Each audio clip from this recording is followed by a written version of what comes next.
ജലവിഭവ വകുപ്പിന് കീഴിലെ ഡാമുകൾക്ക് സമീപം ബഫർ സോൺ ഏർപ്പെടുത്താനുള്ള ഉത്തരവ് പിൻവലിച്ചു. നിയമസഭയിൽ പ്രതിപക്ഷത്തിന്റെ അടിയന്തര പ്രമേയ നോട്ടീസിനിടെയാണ് ഉത്തരവ് പിൻവലിക്കാനുള്ള തീരുമാനം മന്ത്രി പ്രഖ്യാപിച്ചത്. അടിയന്തര പ്രമേയത്തെ തുടർന്ന് സർക്കാർ ഉത്തരവ് റദ്ദാക്കുന്നത് സഭാ ചരിത്രത്തിലെ അപൂർവ തീരുമാനമാണ്. അണക്കെട്ടുകളുടെ പരമാവധി ജലനിരപ്പിൽ നിന്നും കരയുടെ ഭാഗത്തേക്കുള്ള 200 മീറ്റർ ബഫർ സോൺ. നിലവിൽ ഇതിനു പുറത്തെ 100 മീറ്റർ ചുറ്റളവിൽ നിർമ്മാണ പ്രവർത്തനത്തിന് ജലവിഭവ വകുപ്പിന്റെ NOC നിർബന്ധമാണ്. വിവാദ ഉത്തരവിൽ വലയുന്ന നൂറുകണക്കിന് മനുഷ്യരുടെ ജീവിത പ്രശ്നമാണ് സഭയിലെത്തിയത്. അണക്കെട്ടുകളുടെ സംരക്ഷണം ഉറപ്പാക്കണമെന്നും ഉത്തരവിൽ ആശങ്കയോ ആശയക്കുഴപ്പമോ ഇല്ലെന്നും ആദ്യം മന്ത്രി വാദിച്ചെങ്കിലും പ്രതിപക്ഷവാദം ശരിയെന്ന് പിന്നീട് സമ്മതിച്ചു. എങ്കിൽ പിന്നെ ഉത്തരവ് പിൻവലിക്കണമെന്നായി പ്രതിപക്ഷം.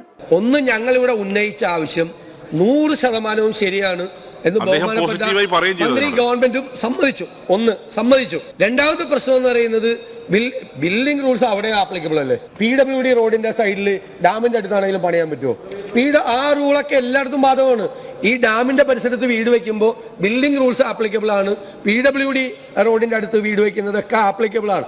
അതിന്റെ മീതെ നിലവിലുള്ള ബിൽഡിംഗ് റൂൾസിന്റെയും നിലവിലുള്ള PWD റൂളിന്റെയും ഒക്കെ തലയ്ക്ക് മീതെയാണ് പുതിയ ഈ ഓർഡർ വന്നിരിക്കുന്നത്. അപ്പൊ യഥാർത്ഥത്തിൽ ഇത് നടപ്പാക്കി ഇരിട്ടി ടൗൺ വരെ റെസ്ട്രിക്ഷൻ വരും. ഇരിട്ടി ടൗൺ വരെ ഇതനുസരിച്ച് ഇപ്പോൾ ഉള്ള പ്രോബ്ലം, ഇങ്ങനെ ഒരു ഓർഡർ നിലനിൽക്കുമ്പോൾ ഞാൻ എൻ്റെ ഒരു പ്രായോഗിക കാര്യം പറഞ്ഞ് അവസാനിപ്പിക്കും. ഈ ഓർഡർ നിലനിൽക്കുമ്പോൾ ഇത് ഉദ്യോഗസ്ഥന്മാര് ദുർവ്യാഖ്യാനം ചെയ്യാണ്. ഓരോ ഉറപ്പ് വന്നാൽ മതി, ഈ ഓർഡർ പിൻവലിക്കും എന്നൊരു ഉറപ്പ് വന്നാൽ മതി. ഒടുവിൽ 2024 ഡിസംബർ 26 ഇറക്കിയ ഉത്തരവ് പിൻവലിക്കുകയാണെന്ന് മന്ത്രി റോഷി അഗസ്റ്റിൻ. 12/24 ഇറക്കിയ ഉത്തരവ് ആശങ്കകളും ആശയക്കുഴപ്പവും സൃഷ്ടിക്കുന്നതാണെന്ന് ബോധ്യം വന്ന സ്ഥിതിയിൽ ആ ഉത്തരവ് നടപ്പാക്കിയാല. അതിനനുയോജ്യമായ കാര്യങ്ങൾ കൂടി ആലോചിച്ച് ചെയ്യാം. ഇത് രണ്ടും നേരത്തെ പറഞ്ഞതാണ്.